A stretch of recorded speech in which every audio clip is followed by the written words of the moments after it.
Snow was falling hard that morning, the kind of cold that bites straight through clothing and into bone. In front of a grand mansion, white stone, tall pillars, and windows glowing gold, a teenage girl sat shivering on the steps. Her clothes were torn, her fingers red from the cold. Beside her, wrapped in a thick gray blanket, an elderly woman leaned gently against the girl's shoulder, breathing warm air that fogged into the icy wind. And that's when the billionaire, fresh out of his limousine, polished shoes slipping slightly on the ice, froze in disbelief. His eyes widened, his briefcase dropped, and without hesitation he sprinted across the drive. Because the elderly woman, that was his mother. And the homeless teen holding her. Someone he had never seen before. Before we dive into this emotional story, make sure to subscribe to Kindness Action. Like the video, leave a comment about a moment of kindness you've experienced, and join our community that believes small actions can change the world. Now, let's begin. Thomas Rayburn had spent decades building a financial empire. People in the business world described him as sharp, efficient, unstoppable. But when it came to his personal life, especially family, he had become distant. After his father died, he buried himself in work, convinced that providing materially was enough. His mother, Eleanor, still lived in the family estate, surrounded by staff, gardens, and every comfort imaginable, but not the one thing she needed most, time with her son. That morning, Eleanor had stepped out for a short walk to breathe the crisp winter air. She loved the quiet of mornings and the way snow softened the world. But halfway down the drive, she spotted someone out of place, a young girl curled against a column, hugging herself for warmth. Eleanor wasn't the type to walk past suffering. She approached slowly. The teen's name was Maya, and she had been on the streets for months after an unstable home situation left her with nowhere safe to go. She wasn't asking for money, she was simply trying to rest, to warm up for a moment, and to keep moving. But exhaustion had caught up with her. Eleanor sat down beside her without hesitation, ignoring the way the cold instantly seeped into her bones. She wrapped her own blanket around Maya's shoulders and listened as the girl explained her situation in quiet, careful words. "I didn't mean to trespass," Maya whispered. "I just needed to sit." "You're not trespassing, dear," Eleanor murmured. "You needed help. That's not a crime." She stayed with Maya, rubbing her back gently, offering the warmth of human closeness that the girl had been starved of for months. And that's exactly when Thomas arrived. He had been rushing to a meeting, one of those meetings he believed was too important to miss. But the moment he saw his mother sitting in the snow next to a shivering stranger, everything else vanished from his mind. He hurried toward them. "Mom. Are you okay? What happened?" Eleanor looked up, calm but firm.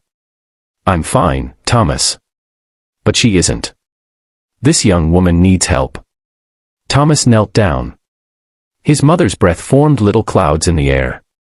The sight of her sitting on the frozen ground, holding a half-frozen girl, hit him harder than any business crisis ever had. Maya tried to stand, insisting she should go. "I don't want to cause trouble. I'll be fine." But her legs trembled, and Thomas instinctively reached out to steady her. "No. You're not fine," he said gently. "And you don't have to pretend you are." Something inside him shifted in that moment. He wasn't looking at a problem or a burden. He was looking at a kid who could have been anyone's daughter, who could have been him, if life had rolled differently. He helped both Maya and his mother inside. The warmth of the mansion felt almost unreal after the biting cold outside. Staff members hurried to bring blankets, warm soup, and dry clothes. Maya kept saying thank you in a voice that was apologetic, almost scared. As they settled into the kitchen, Eleanor watched her son quietly. She saw the worry in his eyes, the tenderness he was trying hard to hide. It had been so long since she'd seen him in human mode, not business mode. "Thomas," she said softly, "sit with us," and he did. Maya explained her situation, how she had aged out of foster care, how she had no relatives who could take her in, how she'd been trying to stay in school but had Northwest's stable place to live. She spoke cautiously, as if expecting them to judge her. But Thomas didn't judge. He listened. Really listened. By the time she finished, he wiped his eyes discreetly. "Maya," he said, "you're not alone anymore. We're going to help you. Not just for today." Maya stared at him in disbelief. "Why would you do that for me?" He looked at his mother, who smiled knowingly because, Eleanor said, kindness is something you give because you can, not because you expect anything back.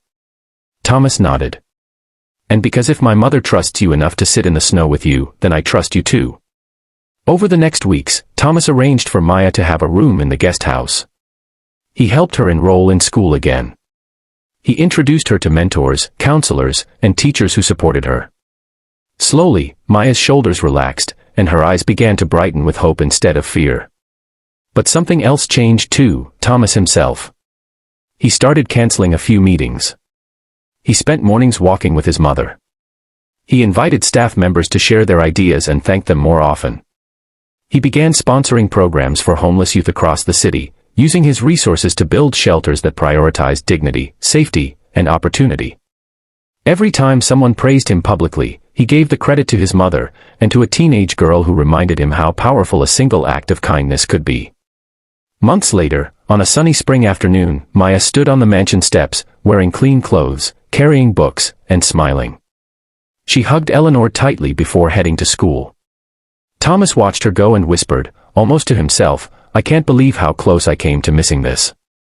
Eleanor touched his arm. Kindness finds us, Thomas. But only if we stop long enough to see it. And from that day forward, he never forgot that lesson. In a world that can feel cold and rushed, kindness is the warmth that saves us, all of us. One moment, one gesture, one person willing to care, it can change a life. Sometimes even two.